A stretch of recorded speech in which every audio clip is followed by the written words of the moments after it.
قراره که یواشکی بریم یه عروسی پاکستانی.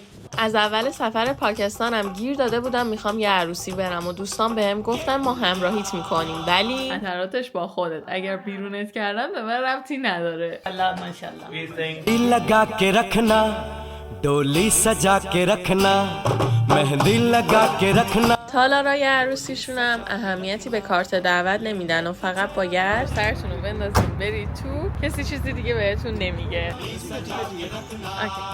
عروسی پاکستانی ها خیلی پرزرق و برقه و چند شبم طول میکشه. شب اول نامزدیه، شب دوم حنابندون، شب سوم عروسی و شب آخرم ولیمه است که تو این جشن عروس دوماد راهی خونهشون میکنن و شام میدن. امشب خبری از رقصیدن نیست، به خاطر اینکه امشب شب آخره. ما هم پروتر از این حرفا بودیم و خودمون رو رفتیم به عروس دوماد معرفی کردیم. خوشا و رنگه ایشالا مبارکش با داستان